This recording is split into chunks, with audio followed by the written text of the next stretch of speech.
Hi friends, welcome to Raja's kitchen. ఈరోజు మనం super టేస్టీగా ఉండే ఎర్రపప్పు బచ్చలి కూర అందున రాచపలు చేసుకుందాం. ఇంకా సూపర్ అంటే సూపర్గా ఉంటుంది. ఇంకెందుకు ఆలస్యం, రెసిపీలకు వెళదామా? దీనికోసం ముందుగా నానబెట్టుకున్న ఎర్రపప్పును రాచపలో వేసుకొని దానికి 3-4 గింతల నీళ్ళు ఎక్కువ పోయాలండి. నార్మల్ గిన్నెలో కన్నా కూడా ఇలా నీళ్లు పోసి కొద్దిగా నూనె వేసుకొని మూత పెట్టి పప్పును బాగా మెత్తపడేంత వరకు మీడియం ఫ్లేమ్లో ఉడికించుకోవాలి. పప్పు బాగా ఉడికిన తర్వాత దాంట్లో సన్నగా తరిగినటువంటి పచ్చిమిర్చి ముక్కలు, అలానే శుభ్రం చేసి పెట్టుకున్నటువంటి బచ్చలి కూర, కొద్దిగా పసుపు వేసి ఒకసారి కలుపుకోవాలి. ఈ బచ్చలి కూర అయితే మా బాల్కనీలో వచ్చిందండి.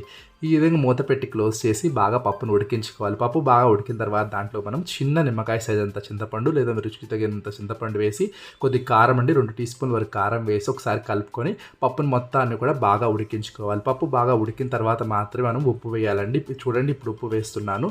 ఈ విధంగా ఉప్పు వేసి బాగా ఉడికించుకోవాలి. మీరు కుక్కర్లో వేసేట్లయితే సేమ్ అన్నీ వేసి ఉడికించిన తర్వాత ఉప్పు చివరిలో వేసుకుంటాం కదా, అలానే ఉప్పు వేసుకొని మరొక 2 నిమిషాలు ఉడికించుకున్న తర్వాత ఈ విధంగా ఎనుపుకొని దానికి మనం తాలింపు రెడీ చేసుకోవాలి. దానికోసం బాండీలో నూనె వేసుకొని శనగపప్పు, ఆవాలు, జీలకర్ర, మినప్పప్పు, అలానే ఎండుమిరపకాయలు, కరివేపాకు ఇవన్నీ కూడా వేసుకొని పోపు ఎర్రగా వేయించుకోవాలి. చివరిగా కాస్త ఇంగువ వేసుకొని పోపు వేసుకుంటే గుమగుమలాడుతూ పోపు రెడీ అవుతుంది. ఈ పోపుని పప్పులో వేసుకొని కలుపుకొని అంత నెయ్యి వేసుకొని వేడివేడి అన్నంలో తింటే ఆహా, అద్భుతమైన ఎర్రపప్పు బచ్చలి కూర రెడీ అవుతుంది. తప్పకుండా ట్రై చేయండి. Thank you.